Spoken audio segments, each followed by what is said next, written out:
El capítulo 13 es como un apéndice. Algunos proponen que pueda ser un añadido, incluso hasta de otro autor. Otros piensan que no, que es del mismo autor, pero es así como una postdata, ¿no? Una postdata un poco larga. El capítulo 13 lo vamos a ver más adelante,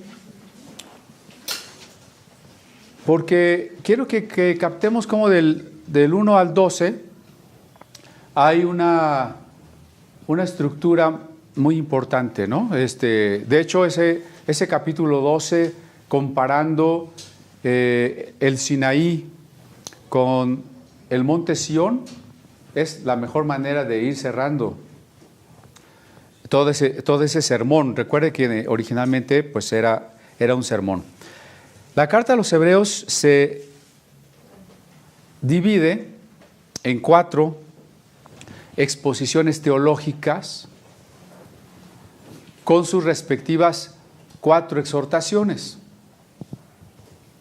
Entonces, bueno, como todo eso ya en realidad ya lo vimos, ¿no? Ahorita solo a manera de repaso, quiero que las veamos de manera más puntual y así va a identificarnos con el objetivo del autor. La primera exposición teológica está en el capítulo 1, versículo 1, por si está anotando, mil gracias. Capítulo 1, versículo 1 al capítulo 3, versículo 6. Esa primera exposición teológica nos dice que Jesús es la máxima revelación de Dios, por quien Dios hizo el universo y que Él mismo sostiene el universo. Nos dice después que Jesús es superior a los ángeles, porque a ninguno de los ángeles Dios le ha dicho la frase, tú eres mi hijo. Que Jesús es mayor porque es el autor de la salvación y que es incluso superior a Moisés. Recordemos que entonces esta carta o este sermón fue pronunciado a algunos hermanos que conocían todo el orden levítico, el orden del judaísmo, del culto judaico. Probablemente el templo estaba todavía en pie, porque de la manera en que se refiere a los sacrificios, parece, ¿no?, que esta carta procediera de un poco después del año 60. Habla a personas que conocen, pero que están en riesgo. En riesgo, esto es muy importante, ¿no? La carta habla a personas que están en riesgo de varias cosas o por varias razones. De abandonar la fe, la apostasía, ¿se acuerda? Abandonar la fe. Primera razón, las doctrinas falsas. Incluso el deseo de regresarse al orden levítico, es decir, a los sacrificios de animales, a pensar que la ley de Moisés era la manera en cómo uno tenía que servir a Dios, o vamos a decirlo en términos simplificados, llegar al cielo, ¿no? Esa atracción del grupo que se llamó los judaizantes, ese era un primer riesgo. La segunda razón que invitaba a la apostasía eran las persecuciones. Como lo dice en uno de los capítulos, habían sufrido algunos la confiscación de sus bienes, la cárcel. Otra razón, pues, es el sufrimiento de las pruebas y el pecado, el permanecer en pecado. El cristiano tiene que estar luchando contra el pecado. Probablemente no haya un día en que digamos, es que hoy no fallé para nada, pero eso es diferente a que cometamos un pecado y no nos arrepintamos. Eso es diferente a que estemos permanentemente en algún tipo de pecado y ya estemos cómodos y no estemos dispuestos a abandonarlo, o incluso a veces ni a reconocer que el pecado es pecado. Entonces, acuérdense, las pruebas, la persecución, las falsas doctrinas y las tentaciones eran factores a los que este grupo era vulnerable y algunos incluso podrían haber estado desanimados. Y entonces el autor ve la necesidad de mostrarnos quién es Cristo. Porque la vida cristiana consiste en el conocimiento de quién es Cristo. Tenemos que crecer, no solo saber acerca de Cristo, sino conocer a Cristo, conocerlo cada vez más en un conocimiento de participación, de comunión, en un conocimiento de reciprocidad amorosa, en el que lo estamos experimentando, conociendo su carácter, sintiendo y viendo cómo actúa en nuestra vida. Y por lo tanto también entendiendo cada vez más quién es Él. Porque hay muchas cosas difíciles acerca de Jesús, lo dice cuando lo presenta como Melquisedec. Hay cosas muy difíciles. Las dos naturalezas de Jesús, su eternidad, su preexistencia, su humillación, su naturaleza divina. O sea, es muy complicado. Entonces, Jesús es mayor que Moisés, mayor que ese gran legislador para cierto sector del judaísmo, pues Moisés y la ley de Moisés tendría que ser lo más alto. No podía haber algo mayor que eso. A partir del capítulo 3, verso 7, comienza la primera exhortación, ¿no? O sea, termina la primera exposición teológica y con base en ella comienza la primera exhortación. Por lo cual, como dice el Espíritu Santo, si oyereis hoy su voz, no endurezcáis vuestros corazones. Este es un versículo precioso que deberíamos de tener siempre presente. Porque ese hoy fue el mes pasado, ese hoy es en este momento y ese hoy será mañana y en muchos momentos de nuestra vida cuando Dios nos habla. Note aquí que hay una posibilidad de escuchar la voz y decir no. Si no, este versículo no existiría, ni se insistiría en él. Si cuando Dios habla no me queda de otra más que hacer lo que Él me dice, porque yo voy a hacer una especie de títere que tengo que hacer lo que Dios dijo que yo hiciera, no habría exhortaciones en la Biblia. No existiría la profecía. Acuérdense que la profecía es un mensaje de Dios que nos invita a volver a Él.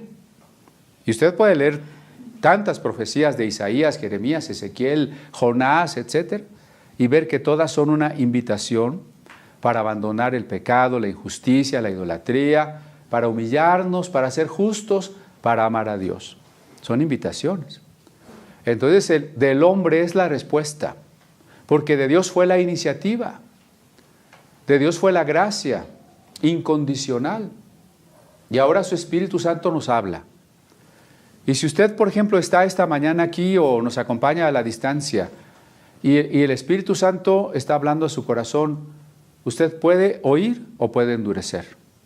Oír quiere decir que conforme a lo que Él le está diciendo, usted en este momento se arrepienta y decida una vida cristiana verdaderamente entregada.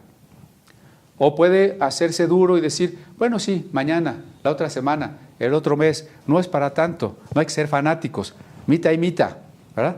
Mitad en el mundo y mitad con Dios. No se puede. Si hoy oímos su voz, hoy es el día. Y continúa, digo, no voy a leer todo, ¿verdad? Pero continúa en el verso 12. Mirad, hermanos, que no haya ninguno de vosotros corazón malo de incredulidad para apartarse del Dios vivo.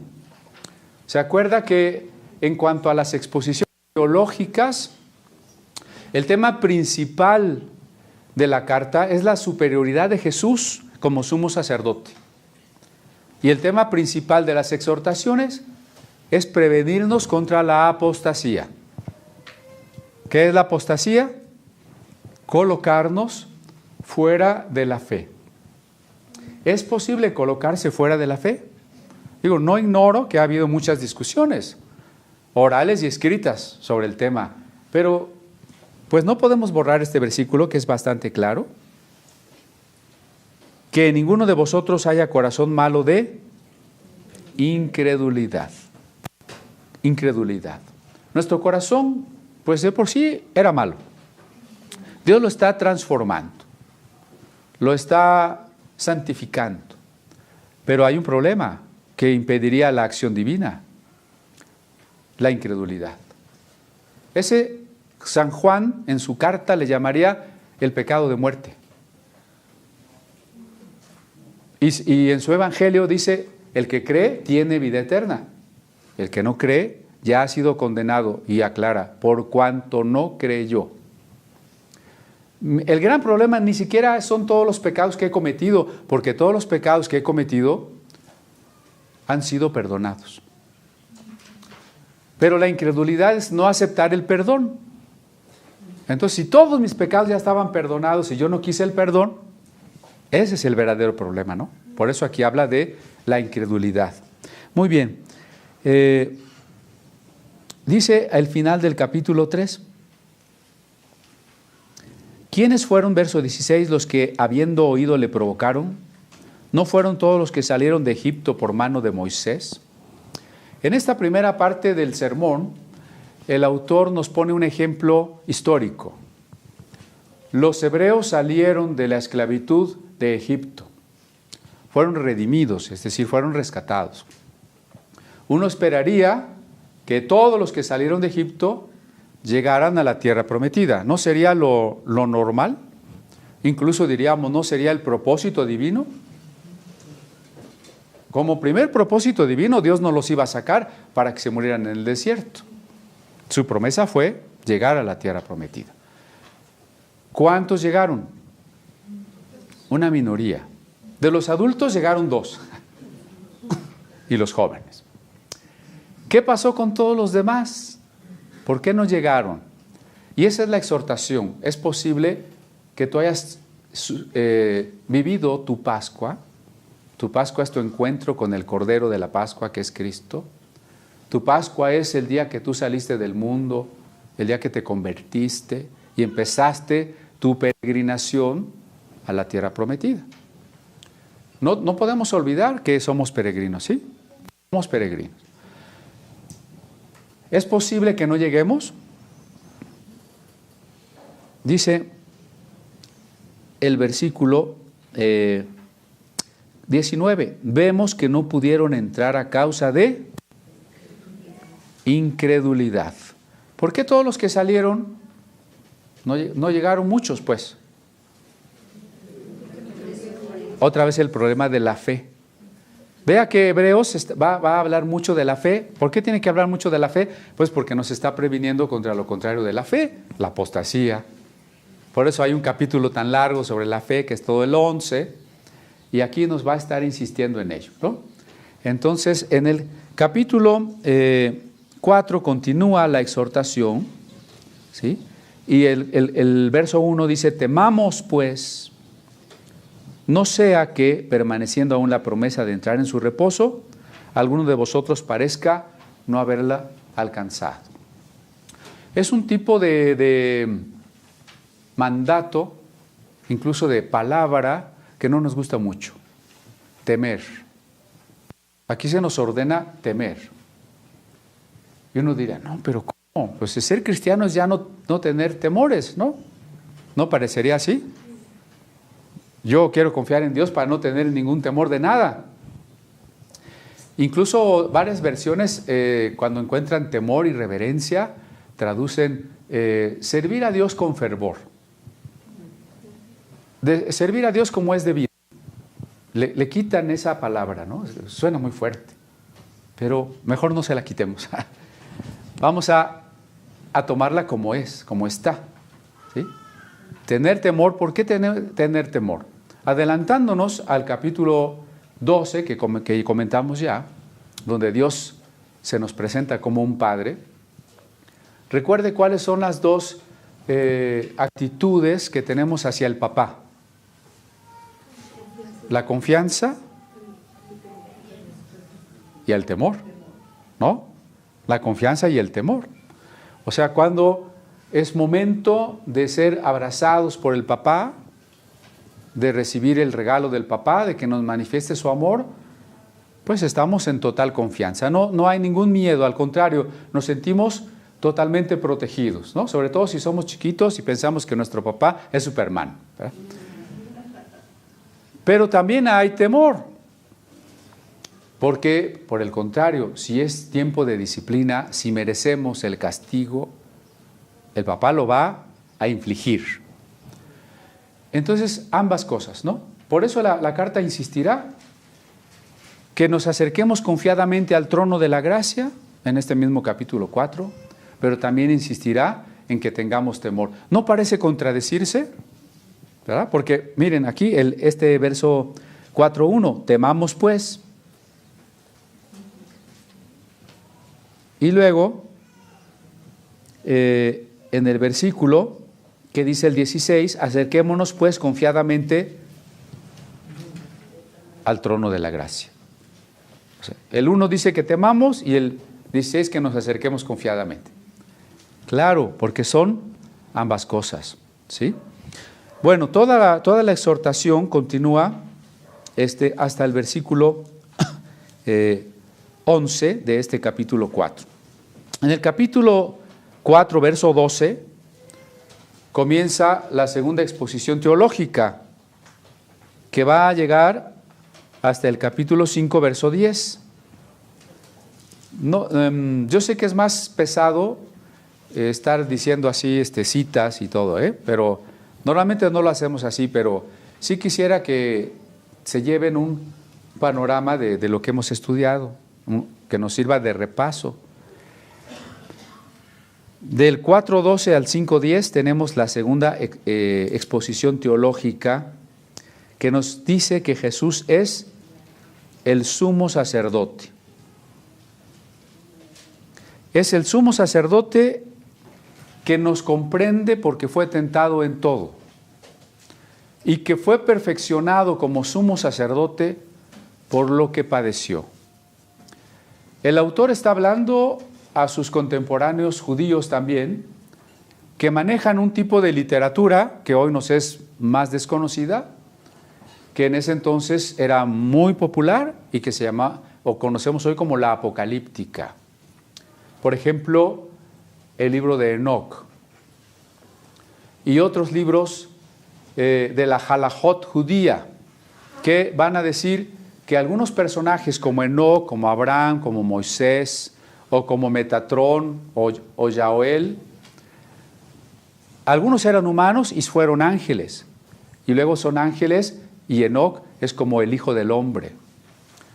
Toda esta literatura la conoce el autor de la carta a los Hebreos porque utiliza el mismo lenguaje, pero no los acepta como personas que han sido glorificadas, sino el verdadero Melquisedec es Jesús. El verdadero Hijo del Hombre es Jesús. El verdadero sumo sacerdote, que es el portador de la gloria divina en toda esa literatura, es Jesús. Entonces, esta segunda exposición teológica nos va a llevar a que comprendamos que de todos los sacerdotes que había uno supremo, pero que el sacerdote supremo ahora es Jesús, pero que eso no lo eximió de un proceso por el cual tuvo que ser perfeccionado. Y ese proceso fue la tentación y el sufrimiento. Recuerde conmigo el capítulo 5, versículo 8. Y aunque era hijo, por lo que padeció, aprendió la obediencia, ¿no? Por lo que Cristo padeció.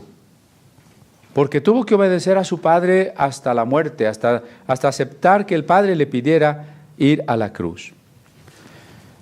A partir del versículo 11, del 5:11, tenemos esta segunda exhortación hasta el 6:20. Esa exhortación, muy bonita, usted la recordará. Debiendo ser ya maestros, somos niños. Debiendo comer bisteces, tomamos lechita. Y que ya debemos dejar la lechita atrás. Y de hecho dimos un repaso a la lechita, ¿se acuerdan? El arrepentimiento, la fe, los bautismos, etcétera, ¿no? Pero luego la exhortación se vuelve más fuerte, se vuelve muy fuerte en el capítulo 6, cuando dice el 4, porque es imposible que los que una vez fueron iluminados y gustaron el don celestial y fueron hechos partícipes del Espíritu Santo y asimismo gustaron de la buena palabra de Dios y los poderes del siglo venidero y recayeron, sean otra vez renovados para arrepentimiento. Esa exhortación está tremenda. He de repente consultado algún comentario, a ver qué dice de la mayoría le da la vuelta, ¿no? Pero no, otra vez insisto, no podemos darle la vuelta. Es imposible que, no está hablando a un público que no conocía a Dios. Pero las cosas que puntualiza nos hablan de alguien que había experimentado la fe, ¿no? Mire, ponga mucha atención. Ser iluminado. ¿Quién es el que ilumina? El Espíritu Santo, ¿no? Gustaron del don celestial. ¿Qué es el don celestial? La salvación. Gustaron, probaron. Gustar es probar, saber, vivir. Fueron hechos partícipes del Espíritu. ¿A quién se le da el Espíritu Santo? Dijo Jesús, no al mundo. O sea, ¿de quién está hablando? De creyentes. Está hablando de creyentes. Y luego dice, y recayeron. Es imposible, ¿no? Que si recayeron, sean otra vez renovados. No se refiere a cualquier pecado, ¿no? Porque entonces, ¿quién sería salvo? Yo me convertí y al otro día a lo mejor ya me enojé. No, pues ya me perdí para siempre. No. Esta caída, por el contexto general de la epístola, recuerde, es la apostasía. El que habiendo creído después ya no cree, está tirando el regalo a la basura. Acuérdese que la fe es aceptar el regalo. Si decimos a alguien, vamos a regalar esta Biblia, ¿qué es la fe? Pues que alguien viene y toma la Biblia. Como nadie vino, pues ya no la vamos a regalar. Pero ¿qué es la apostasía? Que alguien que la tomó, después dice, ya no la quiero. Eso es así de simple. Pero es muy grave, ¿no? Y por eso, bueno, hasta el verso 20 continúa con la exhortación, aunque al final la suaviza diciendo, esperamos algo mejor de ustedes. ¿Por qué? Porque Dios no es injusto para olvidar lo que han sufrido, lo que han sido fieles y que pues finalmente somos sus hijos, ¿no?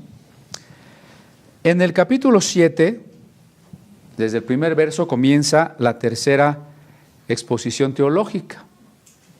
Y esa llega hasta el capítulo 10, verso 18. Es la más larga y muy profunda, porque es precisamente donde se nos dice quién es Melquisedec. Por ahí alguien nos hizo favor de escribir al canal de YouTube en desacuerdo total de que Melquisedec es Jesús, ¿no? Pero ¿quién es Melquisedec si no es Jesús? Es imposible explicarlo. Por eso la carta a los Hebreos dice, si es alguien que no tiene genealogía, no tiene principio de días ni fin de vida, si es alguien que es el Rey de justicia y es el Rey de paz, pues es Jesús.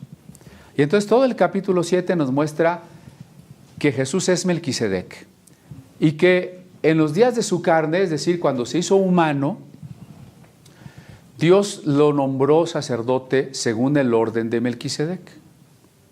Recuerde usted que cuando se escribió el Salmo 110, que habla del sacerdocio de Melquisedec, el sacerdocio de Aarón existía. Uno tendría que preguntarse, ¿qué estaba pensando David cuando dijo que el sacerdocio de Melquisedec era eterno, si sus sacerdotes, los sacerdotes de su reino, eran del sacerdocio de Aarón? ¿Qué estaba pensando? ¿En quién estaba pensando? La carta a los Hebreos dice, pues está pensando en el Mesías, ¿verdad? Y cuando la carta se escribe, el templo de Jerusalén está en pie, pues el sacerdocio levítico de Aarón está en pie. Y se retoma la idea, Jesús es sumo sacerdote, pero no de Aarón. Jesús no nació de la tribu de Leví, Jesús no estudió con los sacerdotes del templo de Jerusalén, ni lo hubieran reconocido jamás. Para los sacerdotes aarónicos, ¿qué fue Jesús? Un profeta falso, un blasfemo, alguien a quien había que crucificar. Y sin embargo Jesús es sumo sacerdote, pero de otro orden, el orden de Melquisedec. ¿Cuál es la diferencia? Es un orden eterno. Y como orden eterno, pues Jesús no solo es el sacerdote, sino también la ofrenda. Y ahí empieza la epístola a mostrarnos que hoy no sacrificamos animales, ni sería necesario, porque esos sacrificios verdaderamente no podían quitar los pecados. No eran más que enseñanza, eran símbolos, eran ritos, pero no podían quitar los pecados, y mucho menos conceder u otorgar al oferente el poder de dejar de pecar. En cambio Jesús, que se convierte en la verdadera ofrenda, que no va a ser sacrificada muchas veces desde el principio del mundo, ni tampoco va a ser sacrificado muchas veces desde la Pascua en que instituyó la Santa Cena. Por eso la Santa Cena no es una repetición del sacrificio. Jesús fue muerto una sola vez y para siempre. Y en esa una sola vez, Él cumplió lo que todos los sacrificios de los animales anunciaban.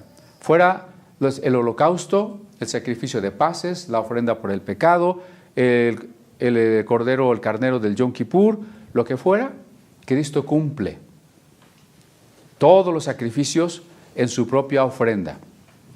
Y esa es la exposición del capítulo 7:1 al 10:18. Al 10:18.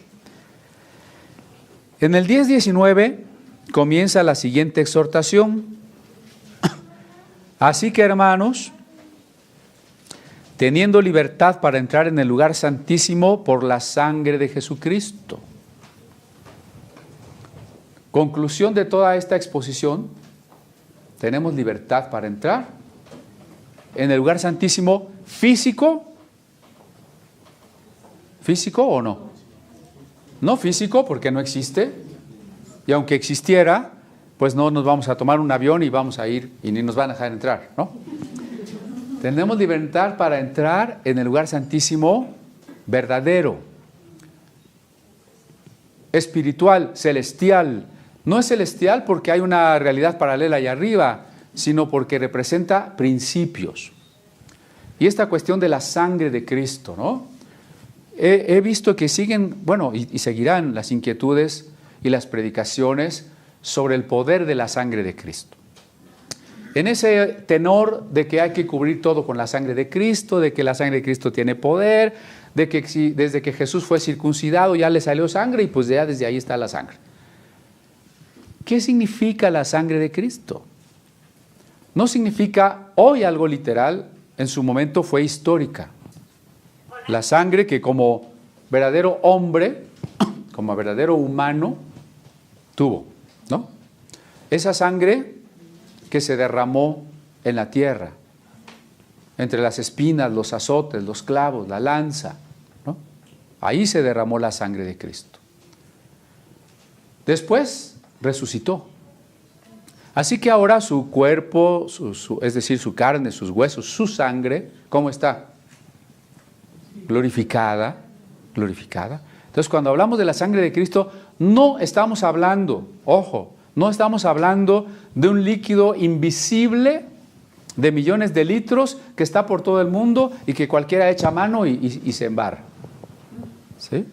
Cuando hablamos de la sangre de Cristo, estamos hablando, déjeme decirlo así, de esos 8 litros que se derramaron en la tierra y que el día de la resurrección fueron parte de un cuerpo transformado, inmortal, celestial. Entonces, ¿qué es estar bajo la sangre de Cristo o estar limpiado por la sangre de Cristo? Pues que el día que creímos, recibimos ese perdón que el sacrificio de Cristo trajo para nosotros, ¿no? Así como la cruz no es algo literal, ¿o sí? Cada vez que habla de la cruz de Cristo, ¿dónde está la cruz de Cristo? ¿Ya se perdió? ¿Será la que rescató Santa Elena? Allá en se llevó a Constantinopla. ¿O será estar acá en el puerto de la Veracruz? No, así se llama, por eso. Entonces, ¿dónde está la verdadera cruz? ¿Dónde está la cruz de Cristo? Porque dice que estamos crucificados con Cristo y habla de la cruz de Cristo. ¿En dónde está? Pues no está en ninguna parte. ¿Por qué? Porque ahora su dimensión es espiritual y es la muerte de Cristo. ¿En dónde está la sangre de Cristo? Es una dimensión espiritual. ¿Qué significa?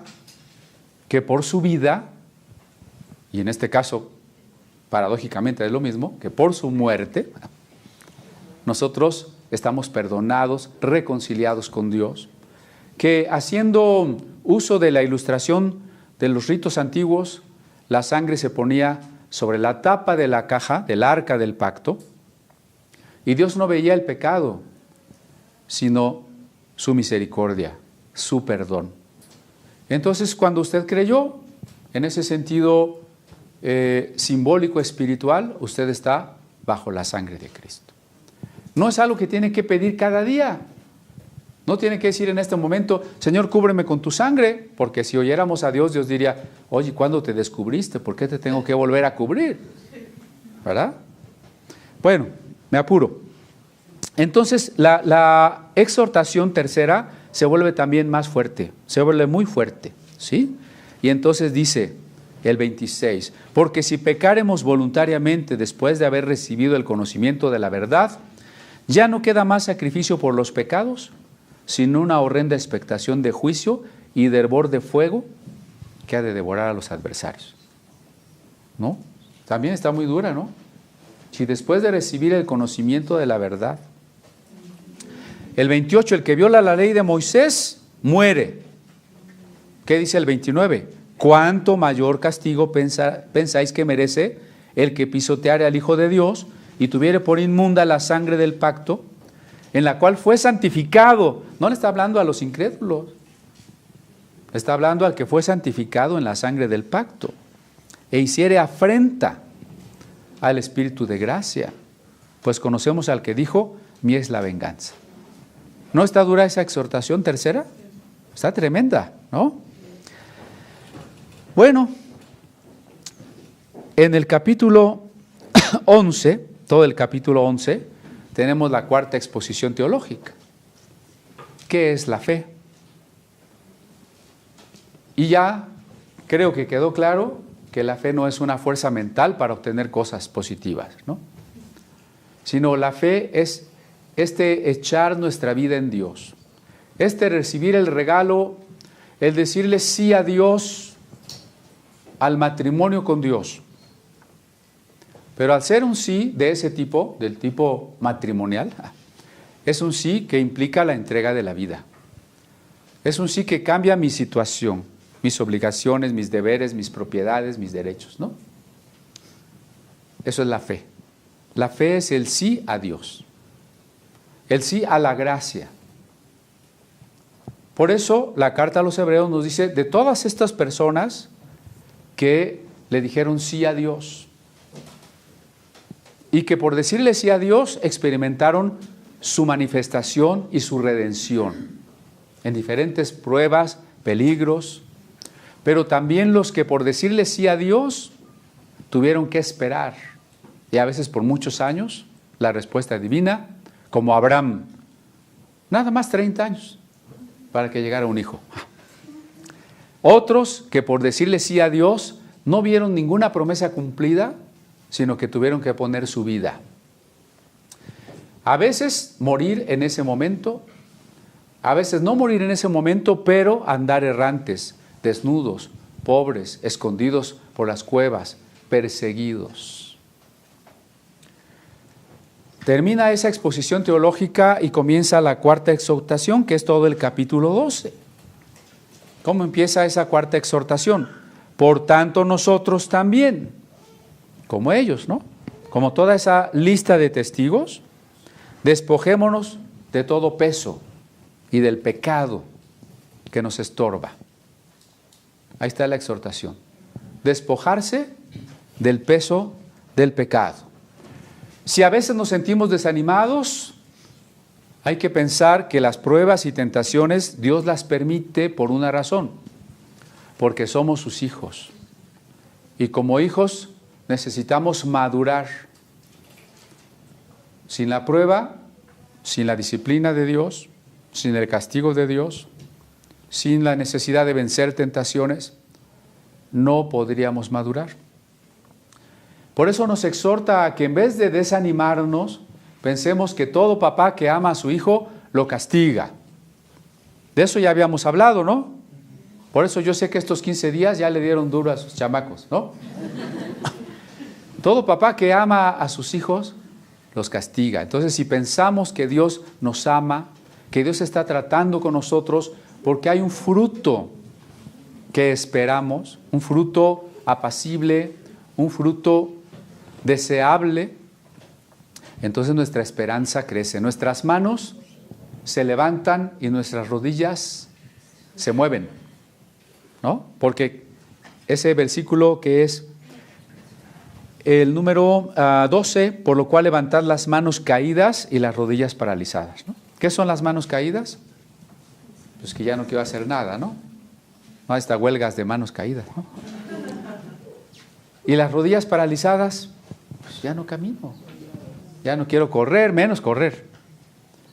Pero cuando entendemos que Dios es un Padre y que aunque a veces sintamos que todo va muy bonito y que nos está abrazando y nos está dando regalos y nos está besando, y otras veces aunque sintamos que pues no está con nosotros, nos mandó a la escuela y ahí hazte bolas, o nos dio unos varazos, no nos desanimemos, porque Él está con nosotros.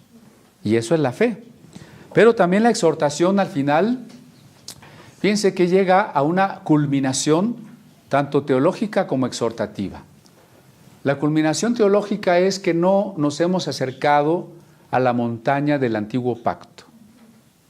Nos hemos acercado a la montaña de la ciudad celestial. Y viene el contraste entre Sinaí y Sión. No nos hemos acercado a aquellas manifestaciones físicas de la nube, los truenos, el fuego, el temblor.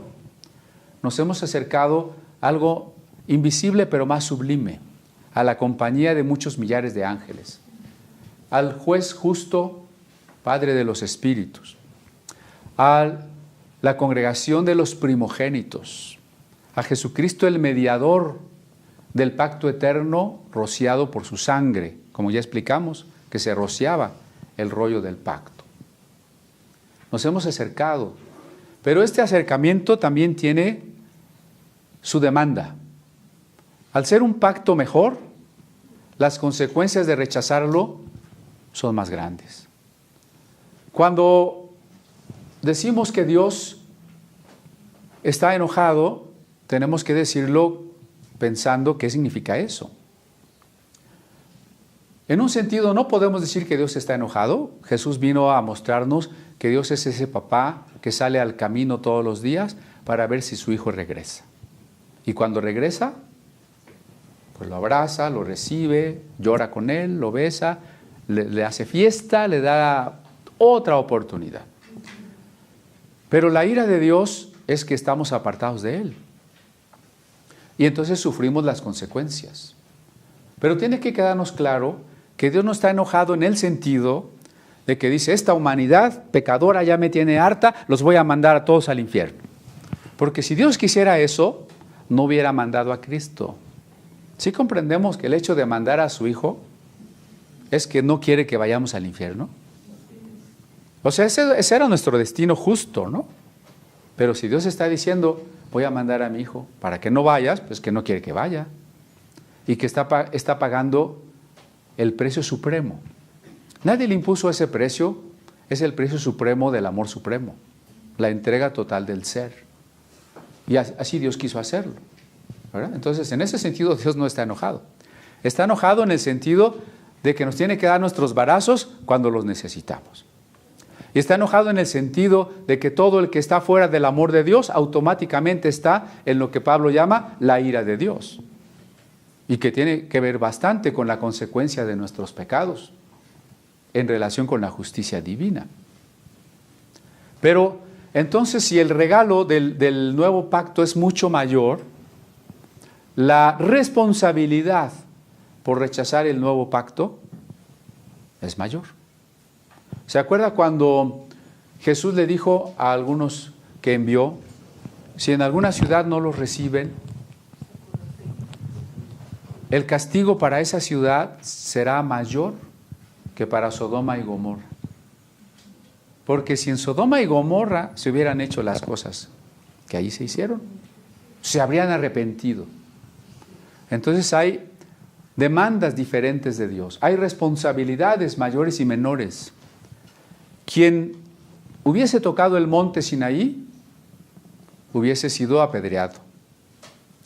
Quien se acerca al monte Sión puede tocarlo, no solo puede tocarlo, puede subirse. Porque los escogidos estaban en pie con el Cordero sobre el monte Sión. Qué diferencia, ¿no? A este te acercas, pero no lo tocas. Ni puedes ver lo que hay arriba. En el monte Sión te acercas, subes y estás con el Cordero. Y te postras ante el trono. ¿Sí? Pero entonces desechar, olvidar, apostatar de eso es más terrible. Fíjese cómo termina. Mirad, verso 25, que no desechéis al que habla. El que habla es el Padre, pero es también el Hijo, porque el Hijo es la palabra del Padre. No desechéis al que habla, porque si no escaparon aquellos que desecharon al que los amonestaba en la tierra, Moisés, mucho menos nosotros si desechamos al que amonesta desde los cielos, Jesús. La voz del cual conmovió entonces la tierra. ¿No tembló el Sinaí? Conmovió la tierra. Pero ahora ha prometido diciendo a una vez más, y conmoveré no solamente la tierra, sino también el cielo. Estos temblores que hemos tenido no son nada. Una hermana muy tristemente me decía hace un momento que uno de sus hermanos de sangre murió en el terremoto de septiembre, ¿no? Pero la voz de Dios conmoverá absolutamente todo. Si esto lo unimos a la segunda epístola de Pedro, es porque todo lo creado va a pasar por un proceso de destrucción, renovación. Todo va a ser, no solo va a temblar, va a ser abrazado por las llamas. Y cuando eso suceda, todo lo que es temporal dejará de ser. Por eso no tenemos que otorgarle la prioritaria importancia a las cosas temporales, a las cosas inmediatas, a las cosas de esta vida, de esta tierra. Aunque a veces sean muy atractivas, aunque a veces nos distraemos en ellas y ya no vemos más allá. Solo deseamos tener más, tener lo mejor, disfrutar, tener placer, o lo que los medios de comunicación engañosamente llaman felicidad. Andamos tras esa felicidad, ¿no? Tras la aceptación social. Querer ser alguien, que nos reconozcan, porque por nuestro carro, por nuestro color de la piel, por la ropa que traemos, porque salimos en la tele o por lo que usted quiera, ¿no? Todas las cosas serán conmovidas. Nada se va a quedar, nada va a durar. Por eso, insiste el verso 27, esta frase aún una vez indica la remoción de las cosas movibles como cosas hechas. Toda cosa creada es movible, es mutable, es finita, es pasajera, es transitoria. ¿Qué más le digo? Para que queden las inconmovibles. Las cosas inconmovibles son las eternas, las que verdaderamente van a durar.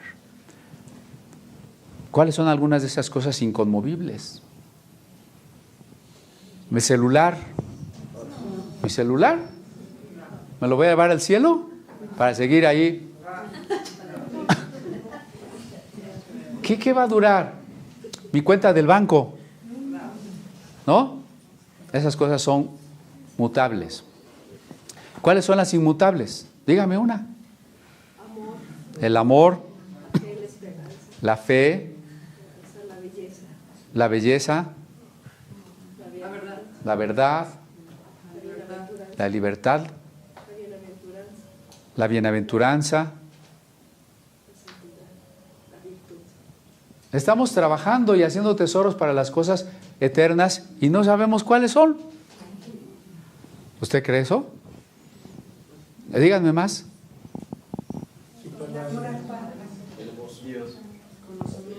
¿La justicia no es un valor eterno? ¿La humildad? ¿La mansedumbre? ¿La paz? Entonces, ¿por qué cosas tenemos que trabajar? ¿Cuáles deben ser las cosas importantes en nuestra vida? Más importantes que el salario, más importantes que el ascenso en el trabajo, más importantes que todas las cosas que me gustan.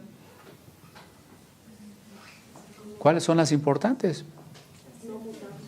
Pues el amor, la justicia, la misericordia, la compasión, ¿verdad? Entonces esas cosas son inconmovibles, porque son parte de esa salvación eterna, inconmovible, que nos ha dado el único que es inconmovible, el único que es infinito, eterno, el único que no transcurre, que no pasa. Entre más pensamos en Dios, más difícil es imaginarnos. Pero qué maravilloso pensar que Dios no está limitado al tiempo, ni al espacio, ni a la sucesión de ideas y decisiones. Que Él es eterno y todo en Él se da en el mismo instante del amor fiel y eterno que ha tenido para nosotros. El último verso dice: así que recibiendo nosotros un reino inconmovible, somos peregrinos en una tierra movible, ¿no? Pero somos herederos de un reino inconmovible, que lo vamos a recibir o que ya lo estamos recibiendo. Porque aquí en la carta a los Hebreos hay una dimensión presente escatológica. Acuérdense que la escatología es una dialéctica entre el ya y el todavía no. Ya está el reino, ya somos salvos, pero todavía no está la plenitud del reino. Todavía no somos completamente salvos, por lo pronto tenemos un cuerpo mortal. Entonces la carta a los Hebreos, frente a la desesperanza, frente a la posibilidad de desanimarse en la persecución o en la prueba, frente al riesgo de la apostasía, la carta a los Hebreos nos reitera la esperanza escatológica. Somos herederos de un reino que ya empezamos a disfrutar. Ser parte de la congregación de los primogénitos no es cuando estemos, no sé en qué dimensión, es ahora, ya somos parte. Ahora el nuevo pacto ya fue escrito en nuestros corazones. Ahora el Espíritu Santo ya vive en nosotros. Ahora nosotros ya estamos en el monte Sión.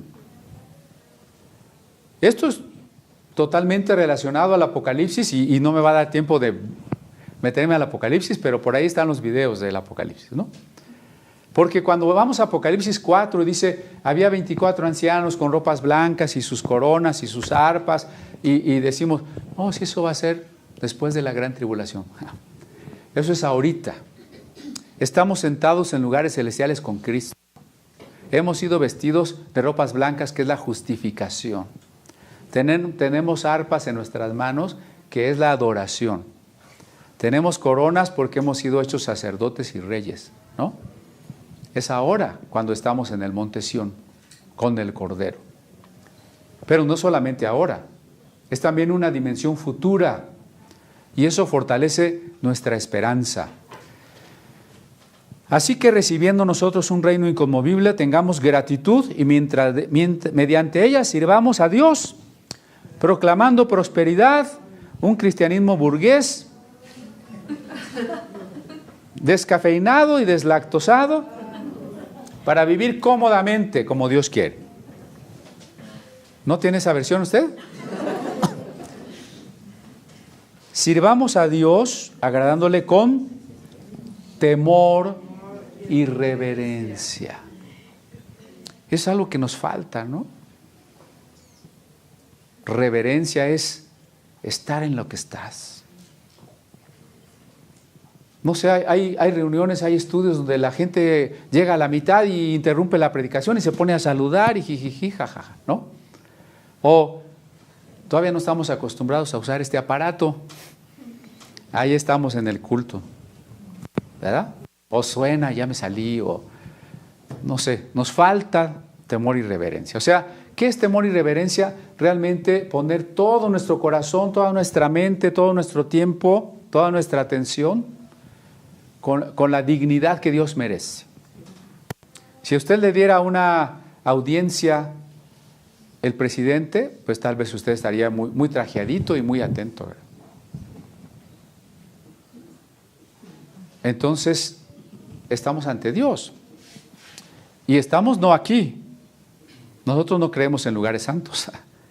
Estamos en Dios siempre. Frente a su mirada, siempre. Por eso tenemos que servir. Servir es adorar, es postrarse, es entregarse. Es amar.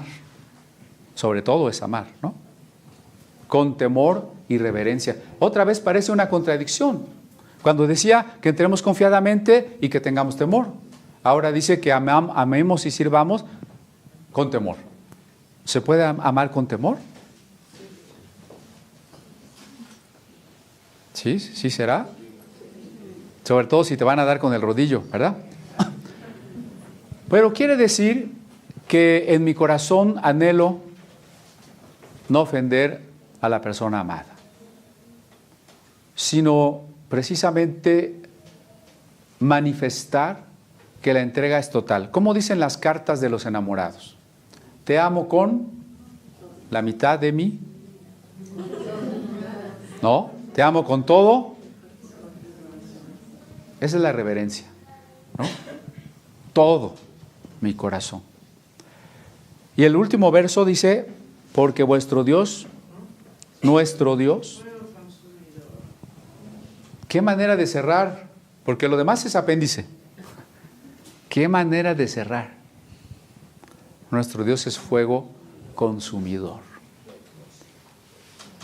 Otra vez comparemos el antiguo pacto con el nuevo.